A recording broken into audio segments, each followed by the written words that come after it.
Okay. Yeah. So let me introduce Gene Camp, who I have known for longer than either of us care to admit.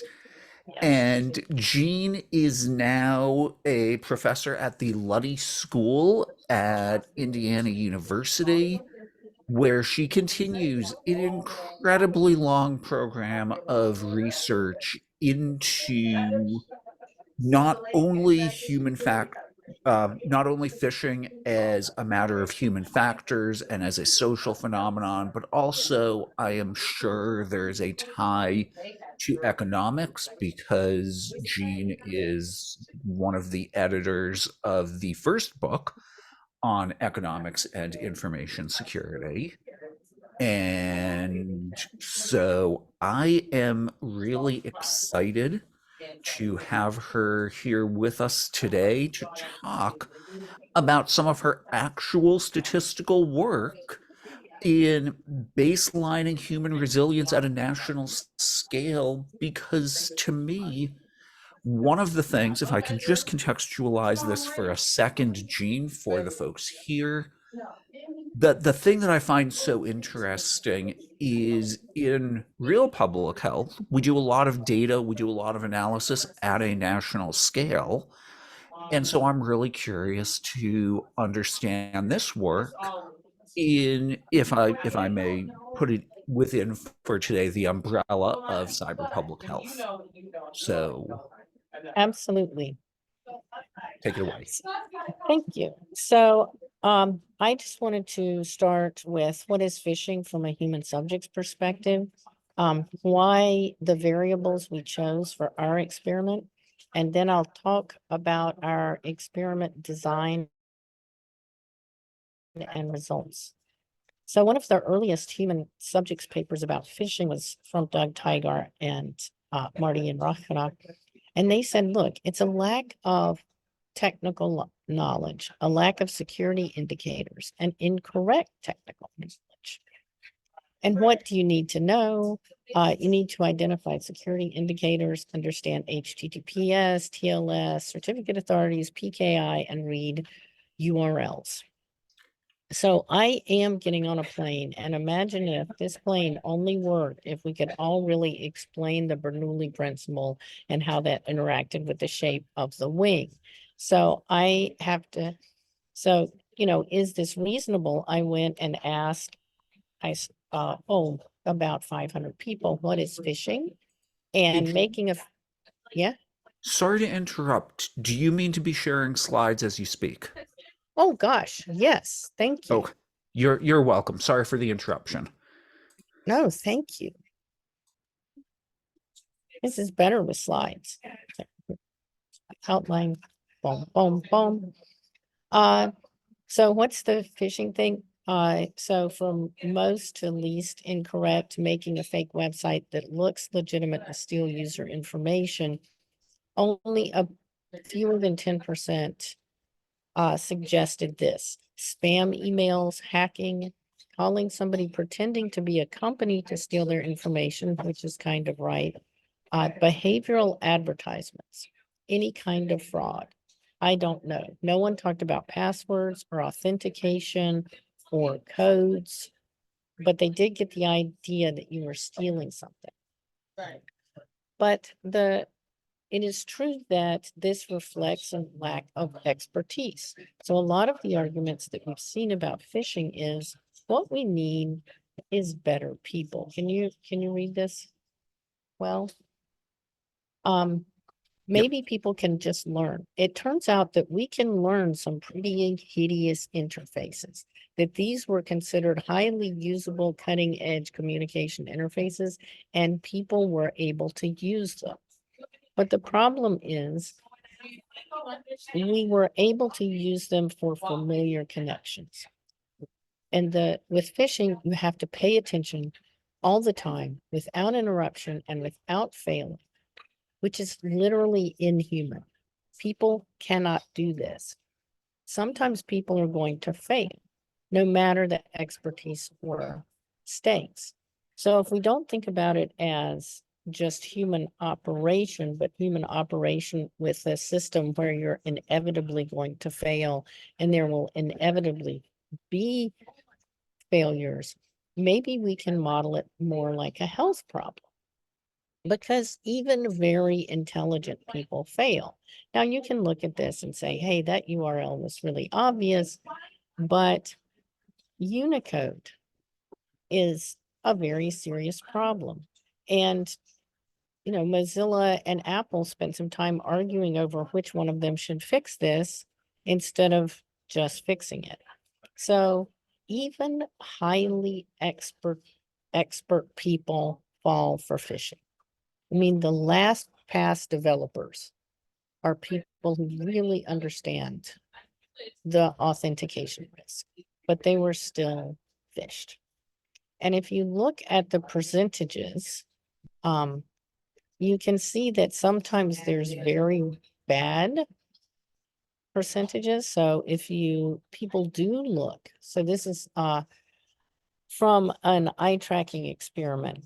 And when we had Bank One with a non-SSL homepage, everybody recognized it. But when we had PayPal to simulate the browser with Chrome, only 18% of it got it right. So this is the same set of people with different kinds of stimuli.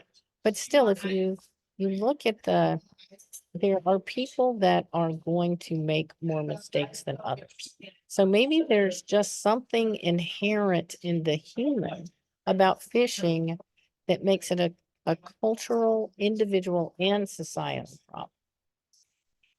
So what we did was we looked at how the variables that have been previously identified. Sorry, I'm very upset that this moved. Affect it. So, is it risk posture? Are people knowingly taking risk? Is it risk perception? People don't understand the risk. Familiarity is something. Demographics.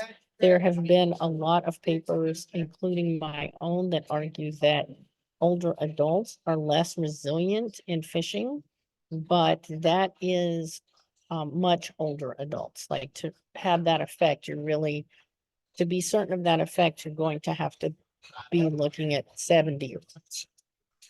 In fact, separately from this, we did a study of high school students and all the staff that worked at the high school. And I had a high school student who was a volunteer researcher, and we found that the accuracy was not different between the two groups, but that the high school students were really certain that they were right. So it's not always age. And what we did was we created this platform to explore those features. And I had colleagues from each of these countries, and we customized the websites from these countries. It's still up if you go to globalcognitivesecurity.net and you can play with it. We had 225 participants, about 50. We threw out some participants because we have attention questions, which say things like, on this web page, click here. And then if you ignored that, you weren't paying attention. Well, hidden slides don't work when you're not doing presentation. But in general, we found that phishing resilience varied significantly across the country. And I want to say we define phishing resilience in two ways. People think about phishing resilience as, oh, you fell for phishing. But I think from an economic standpoint, the real loss of phishing is your inability to really leverage interactions with legitimate sites. So the losses to phishing include both people who are phished and the opportunity cost of not being able to engage with legitimate sites. So when my flight was canceled this morning, the text they sent me was so obscure and the URL was so unusual, I almost deleted it. and I had to call them on the phone, which is an additional expense to them. So we define phishing accuracy as the ability to correctly identify phishing websites and the ability to correctly identify legitimate websites. And we found that there are different drivers when you look at phishing accuracy those two ways. So here is a phishing site. It's gov.covid.uk. And here is the gov.covid.uk legitimate website. And we had the phishing and legitimate websites for each country for those participants from that country. And here's the study design. What happened was you saw a whole image of a website because we were not going to go out and register a bunch of bogus websites. And you had instructions that you hit back if it was not a website you wanted to log into, and you hit log in if it's a legitimate website. Many of these had multiple logins, so we made them all active. And you had time. The importance of time, and we leveraged a design that had been done by Bennett Burtenthal, who was the founder of the cognitive science division in the National Science Foundation. So he knows cognitive science. And the goal is to create stress, because when you hit a phishing website, you are stressed. Phishing emails are not, hey, I bet you're having a nice day. Here's a picture of a kitten. They generate stress. They try to put you in a cognitive state where you're vulnerable. So that's the goal of this time pressure. And then we changed the images to change the URL and the lock condition. So when you messed up, you had to just sit and watch a timer go for 15 seconds, a second at a time. Watch your time go up and watch the money that you are going to make go down. So it's just like stress creating. So that was our experiment design. And if you go to globalcognitivesecurity.net, you will find it there. So this is what we looked at: demographics, familiarity, risk perception, general security knowledge, computer expertise, risk posture, and phishing indicators. So I'm going to go through each of these individually. We looked at demographics, and BART is the, oh, this moved again, the balloon analog risk test, which is an extremely well-known and verified study for risk posture. Basically, you pump up a balloon with a button, poof, poof, poof, poof. And every time you pump it up, you get a few more pennies, but it might pop. So and then we gave them the instructions and a timed test, and then we asked them about their familiarity with the website, some expertise questions, and some risk perception.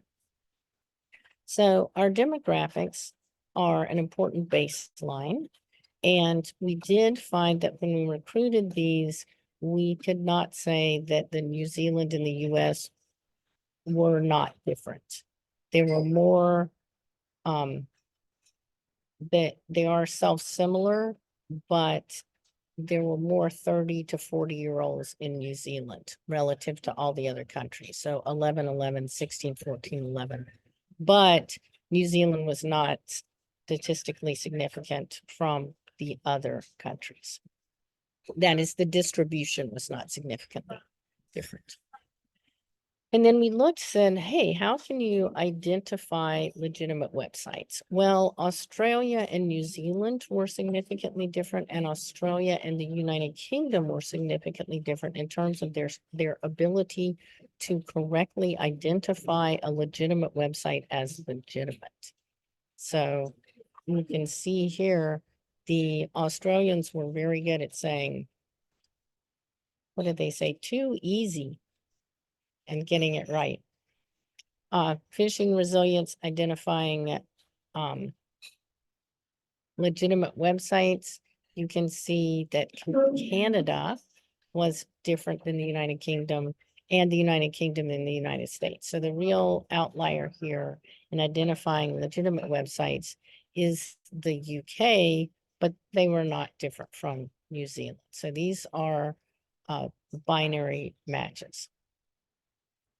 And when you're identifying legitimate websites, what is the most important variable? Now, we did multivariate analysis here, and I have seen a lot of studies that identify gender as a significant. We did not see gender as significant, but I will point out that I think when you read those studies, it's very important to see if they are studies of students. And in multiple cases, what you see are researchers who will seek a balanced gender sample by getting a bunch of guys from CS and a bunch of women from psychology. So you have to be careful about your sampling. And what about identifying phishing websites? In that case, again, Australia over here, they were more accurate than the United Kingdom. I did give this talk in Australia and they felt very validated. So here again, age was significant in terms of demographics, age and expertise, but we'll come back to expertise. So overall phishing accuracy, here's just a summary that given nearly identical things, Australia, Canada, New Zealand, and Australia, when you get 10 to the -6, it's like, it's not even the same distribution. We're not even saying the mean is different at that point. Canada and the UK, Australia and the UK are very different. The US and the UK are different. So culture seems to play an important role, but it can be expertise, or it can be just the internet's been around for so long. So maybe it's that the internet has just been around for so long, people were really familiar with the websites. And I did some very early work about familiarity as a driver for phishing.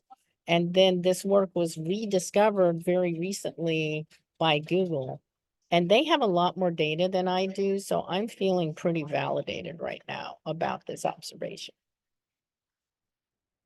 So one of the things that we wanted to do was make sure every country, when we selected the websites, there was the same level of familiarity with the websites. And so we can reject the, well, we can absolutely at least refuse to accept, you can't really reject it, refuse to accept the hypothesis that it was differences in familiarity, because the familiarity ranking distributions were identical. But in terms of looking at the indicators and what they looked at the websites, you know, if you look at these values, familiarity still played an important role, as did the lock icon. All of these are from different papers that say, oh, this is what people look at. This is what people look at. So the lock icon and familiarity, in terms of familiarity, were the only significant drivers. There was no difference between government, bank, health, all of those things. And these were the indicators that people self-reported they looked at. They mostly look at for the lock icon. And we asked both the lock icon and HTTPS, and these were not significantly different. So the people who don't know the lock icon is HTTPS, they're still looking at it. So that has been kind of a success. Well, maybe it's because we just need people who are very expert. We need to train people better.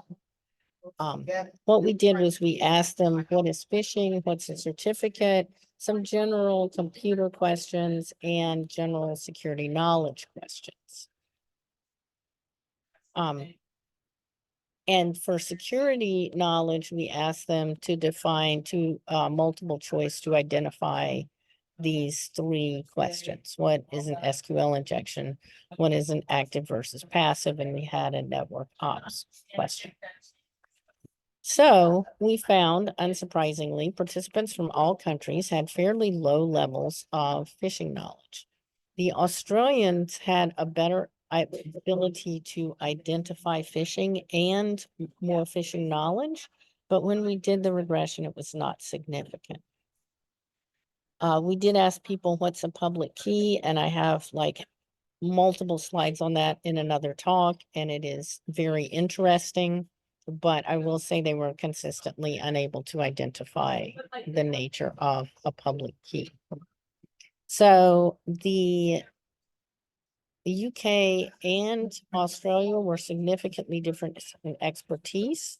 So it is possible that expertise was the driver, and that's the paper of how we developed the security expertise questions. That was its own independent project. So maybe that's why Australia is so much better. In general, security knowledge, again, we saw Australia was better. I think that's because a lot of the participants were affiliated with CSIRO, CSIRO, or at least secondhand affiliates. So we found that computer expertise really matters. That was significant. So maybe we can educate people across countries. And for the population, for identifying phishing websites, but when you're identifying legitimate websites, so basically what I'm saying here is knowing what to trust requires security knowledge. Knowing what not to trust only requires general computing knowledge. Do you see the difference there between knowing what not to trust? That if people had adequate security expertise, none of the other ones were statistically significant. But when it came, I can trust this and I can be confident, then computer expertise is less relevant and you really need security expertise. So again, if we think about phishing resilience as both being phished and not being able to use resources that you ought to be able to use, not being phished is only part of the problem. Phishing accuracy, how much is that is risk perception? So what we did in this case, oh, those are very small. I'll have to read them. Is we used Fishoff's classic 9 dimensions of risk, which are, is it common, like the flu, or is it dreadful, like shark? Is it something you can control, like I choose not to smoke or not? Is it, is it something you can control, which is I'm exposed to COVID, but I've been wearing my mask all day, except for this talk.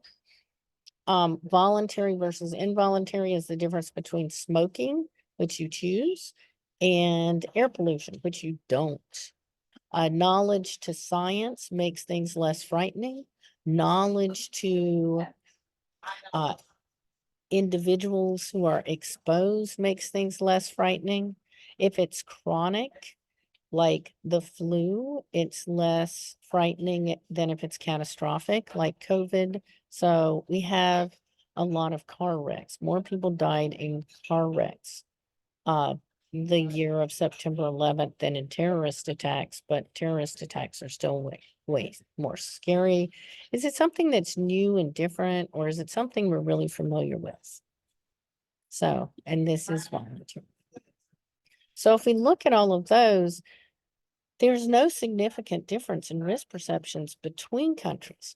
But then when we did our factor analysis, and you can certainly critique us for doing a factor analysis for a relatively small sample, but these differences were stark enough that I think it is worth looking at them. So severity is always the most significant risk perception. If you think you're going to die, you really care. You know, I am happy to have missed the flight and have not had a flight on an airplane that had some mechanical problems, and instead have the much less severe result of doing this in an airplane lounge. right? So that's severity. What it is connected with was different. Like it was in the US with, we know the nerds know about it.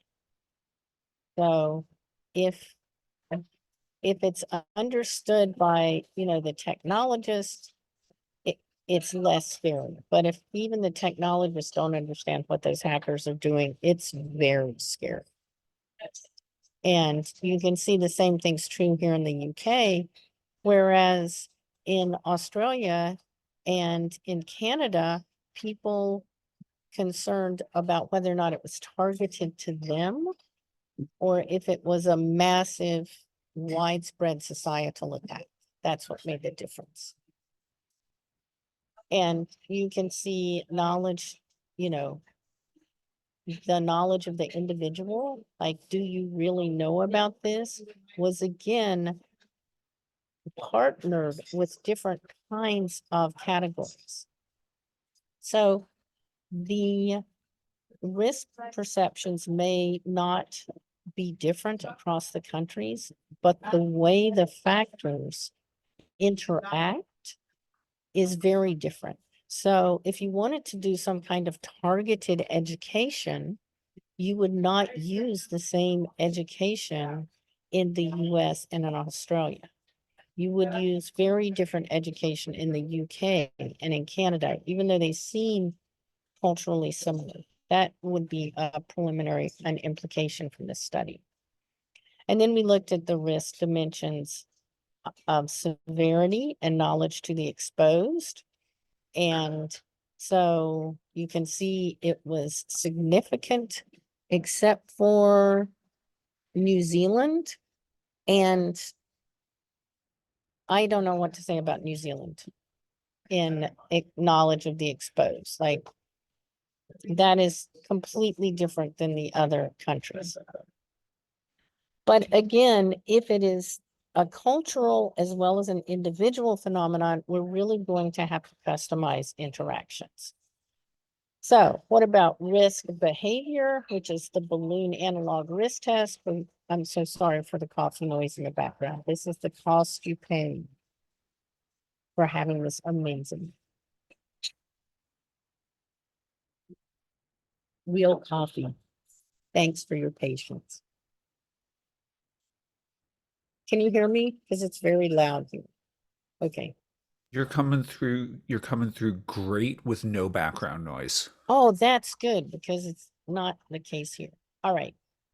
So there was no differences in risk behavior across the countries. These are the distributions of risk behavior with multiple rounds of the balloon analog risk test, which is very well established measure. In general, we found good sites identified as phishing, which is the inability to identify a legitimate website. We've got more risk seeking, you got fewer false positives. You're more likely to identify a good site as a good site. But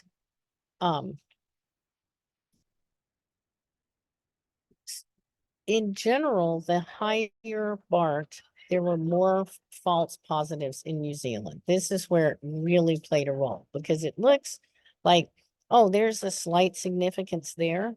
But actually, this is almost entirely driven by New Zealand. When we pull out the other countries that you can see, not even this was significant, Canada.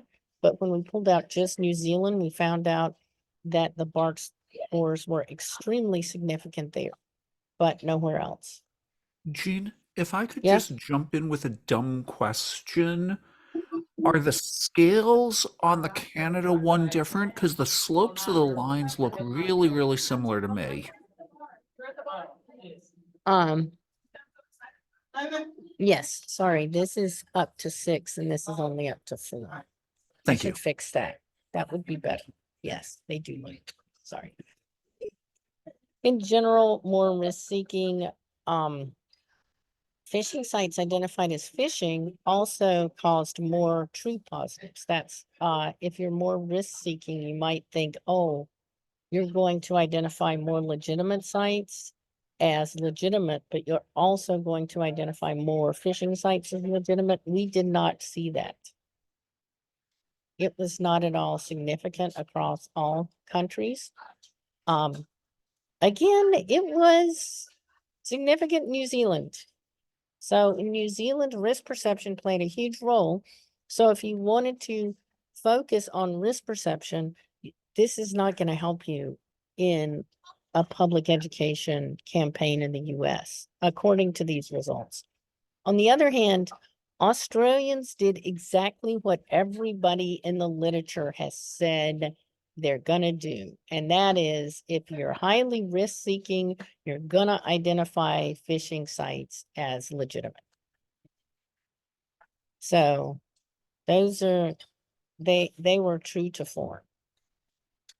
All right, so identifying phishing resilience, phishing knowledge, familiarity, attention to the lock icon all have a positive impact on identifying legitimate websites, which means you are not being excluded from opportunities and interactions because of a fear of phishing, which is a very real thing. But age and lack of security knowledge had a negative impact on accurately identifying legitimate websites. And by breaking this up, we were more able to identify the culturals. We could not reject the hypothesis that the overall phishing accuracy was different in all cases. And we found different factors that impinged in different countries differently. Older participants are more likely to identify a phishing website as legitimate, and participants with higher computer expertise are able to identify a phishing website. So this is just my summary. But overall, if you put it together, what you generally find is that vulnerable people who, who see phishing as very severe are more vulnerable to phishing. So it kind of creates a conundrum because you want people to be aware of phishing. And traditionally, the way we do that is we increase their awareness of severity. I am just going to say, not a lot of people are going to tailgate that truck in front of them with the big radiation sign on it, because we are terrified of radiation. But if we create a standard public health campaign that says, hey, you should be very frightened of this, it might not be effective, and its efficacy may vary across regions and populations. So, except for in Australia, we still have questions about Australia. There are those cowboys there. So some of the open questions are, does this apply to misinformation of other types? So I have a proposal, maybe it'll get funded, to compare resilience to misinformation to resilience to phishing. It may be the case that it's all really one big problem. And phishing is kind of a type of misinformation, like, oh, I'm really a bank. That is definitely misinformation. I am not a bank. And the other question is, can our findings guide interventions? So if we created a targeted intervention for Australia, for the US, and for Canada, would they, in fact, function better or worse in the way we predicted? And when we start talking about large-scale public interventions, we're inevitably drawn into the public health model, because that is where you see non-enforcement, large-scale population interventions. rather than taking a strictly law enforcement approach to this, if we learn about what makes people vulnerable. Because when COVID happened, we knew where to target the intervention.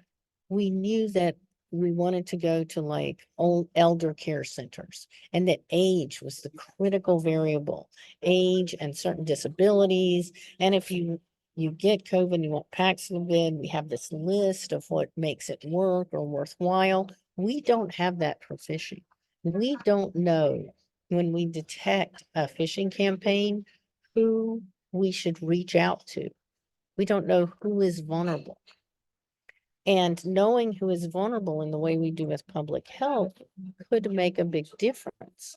We need to create what is called in economics reliable signals to inform individual decisions, align those with dimensions that are relevant, like maybe don't scare them because it can make it worse, provide effective risk communication, and target the most vulnerable. So that's my core problem statement. And I've been working on this for a while. So here's all my references. So when I send out the slides to everyone, you'll have all of the references. Thank you for your time and attention. All right. Thank you, Jean. Thanks. Questions? Bill, you've got a bunch of questions in the chat. Do you want to verbalize one of them? Not to put you on the spot. Oh, no, I can just answer the question. All right, sorry, I didn't see those. I was very focused. Not being able to is a form of, yes, I love that. Activity, that's exactly digital activities of daily living, that it is disabling. If you cannot figure out if this is really your social security website, if it's really your doctor's website, it does. And if you are afraid, you know, that the person whose name might be in honor of Dan here, Beautiful Dahlia, which is kind of flower, is actually like some malicious hacker, you're not going to interact with that person. Let me see. There was a reluctance to give credit card number but then banks said they cover any losses. Yes, when there's less fear of loss, there was increased use of cards. And you can see the same thing, that the people who don't have the expertise that to engage are just not engaging.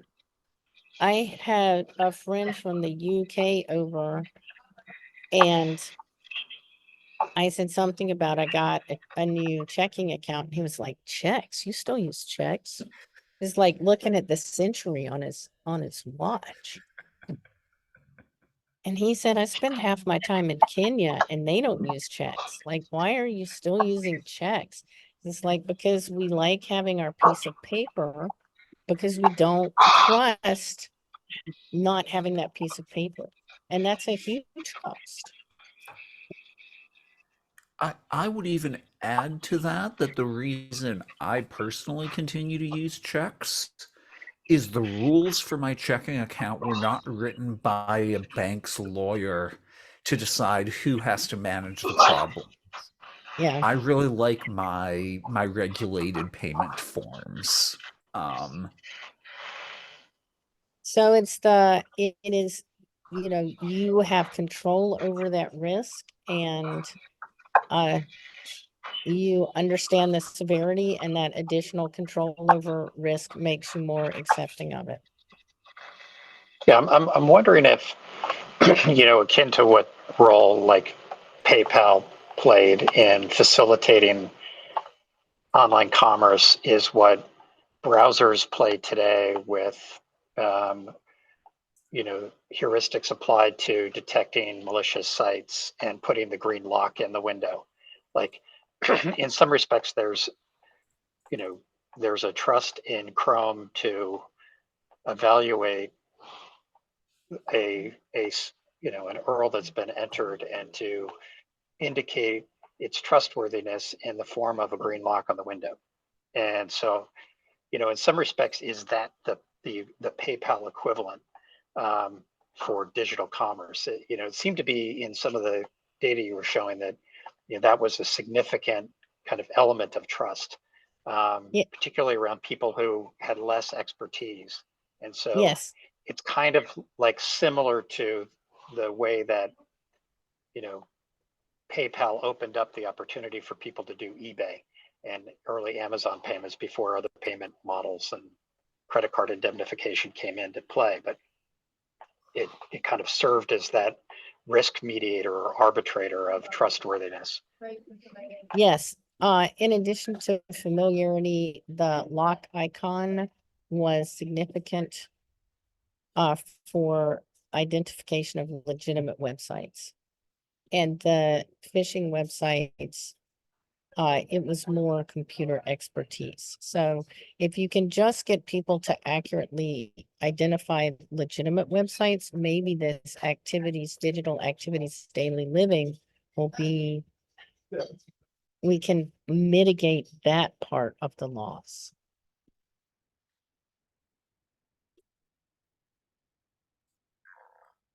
Audrey, you had something in chat that I'd love to bring out. Yes, I can. So I'm not a computer scientist, I'm a lawyer. So there's two things. First, the checks in the UK are not guaranteed anymore. So nobody wants to use them because the shop doesn't want to receive a check because if it's a fake one, stolen, they got no guarantee, and the reverse is also true for individuals. So we don't use check anymore. And it was guaranteed by the card. So you used to show your bank card linked with your check. And because the bank card has the sort code and the account number, they could match it, and then also the signature in the back. So that's one of the reasons. The checks in France, for example, I know it's not part of your study, but they were guaranteed not by that, but by the national identity card. So you needed to carry your ID with you. So it could be passport or national identity card, but that was a way of guaranteeing the check, and they literally would write the number of your ID card on it.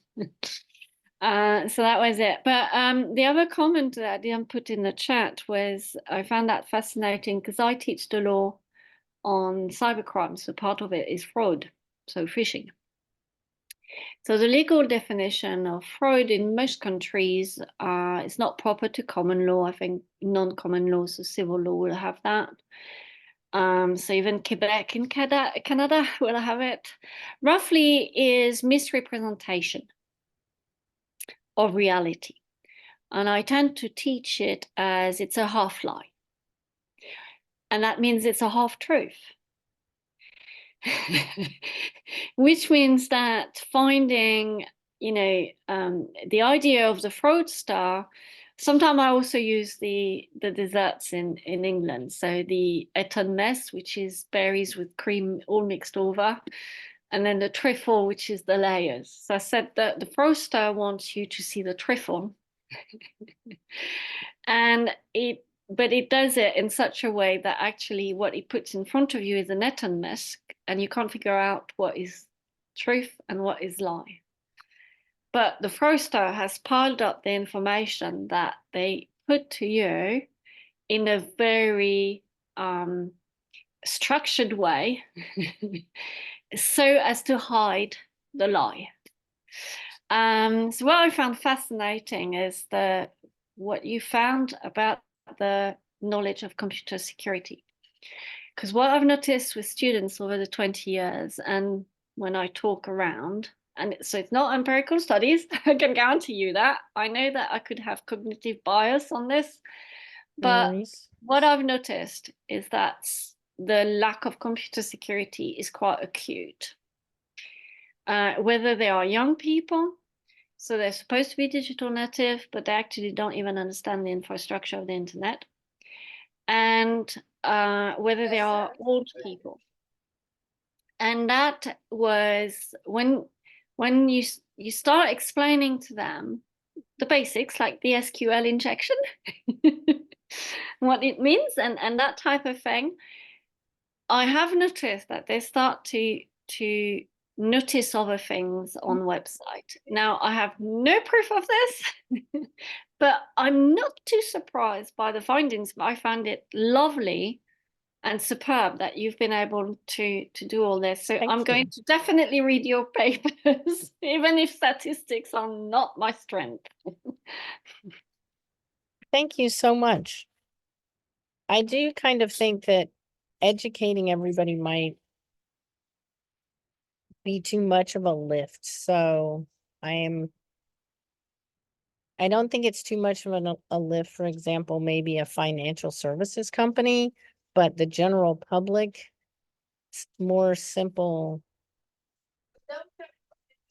risk communication might work. Go ahead, Yeah, Audrey. I mean, I'm always an optimistic person, so I always think that you could layer the knowledge starts with very basic of basics and not SQL injection because that's a bit too complex. But some basics, and I think, and then yeah, piling up. Oh, I love this link too that you sent about thinking about it as part of preparedness also. Hi there. My name is Blake Scott with Coconino County Health and Human Services. I apologize for being late. So something that we've been studying in the disaster community and disaster response community is preparedness actions by the public. And so this presentation, for the short amount of time, I apologize, that I had saw was kind of talking about preparedness actions by members of the public in response to disaster events. FEMA has a great study that actually links preparedness activities with beliefs, previous experience, and it actually tells us also, it tells us what to limit. As there are some particular elements like don't focus too heavily on too much distraction. Otherwise, as you have discussed, as you may feel overwhelmed.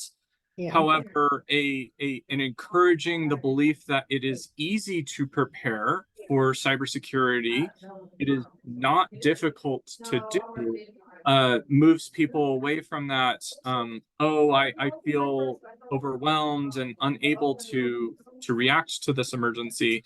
Instead, encouraging and saying, no, you can prepare. It is possible, and driving home those relations and those beliefs in the ability to prepare and how preparedness causes good outcomes and stuff like that. So that link in the chat, highly recommend. It's a superb document.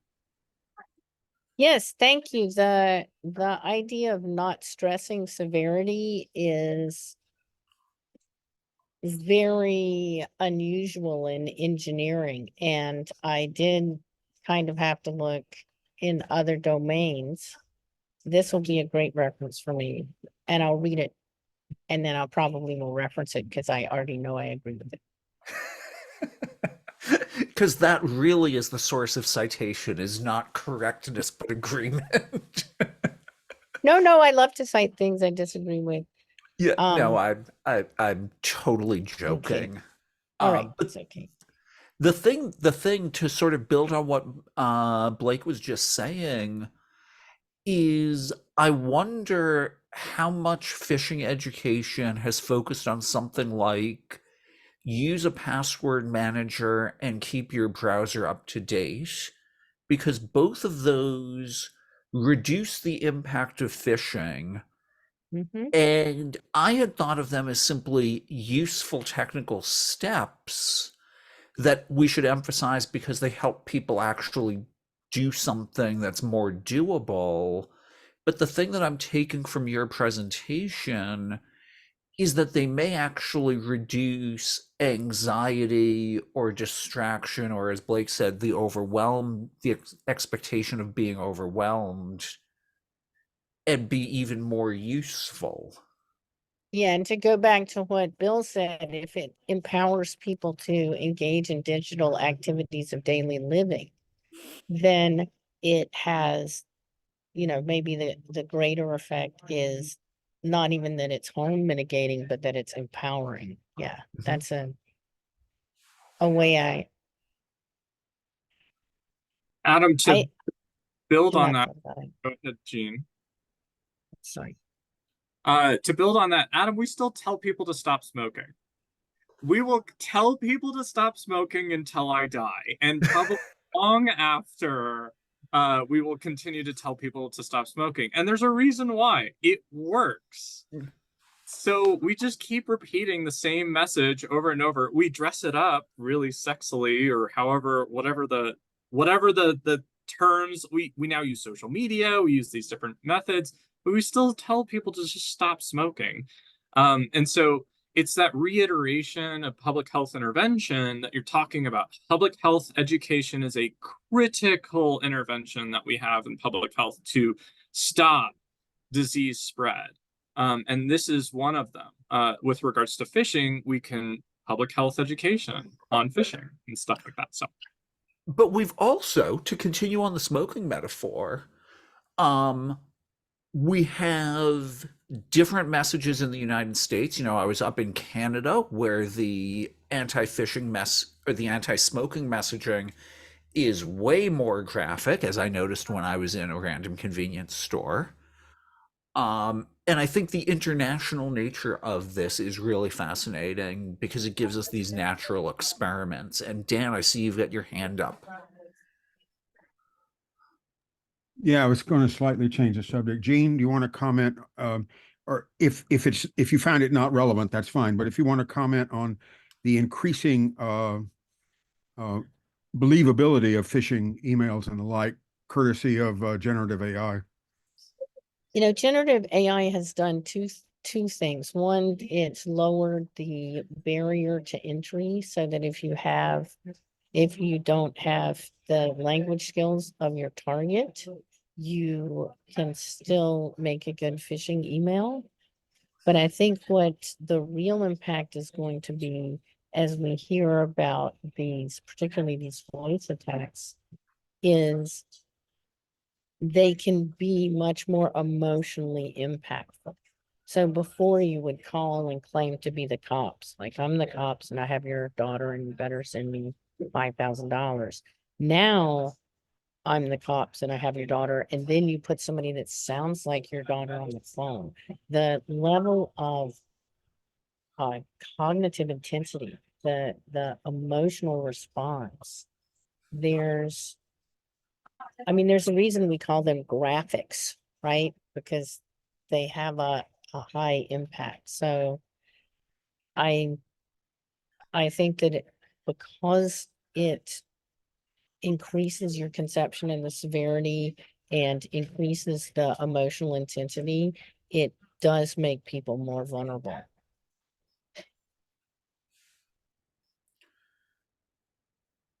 All right, I think we have time for maybe one more question.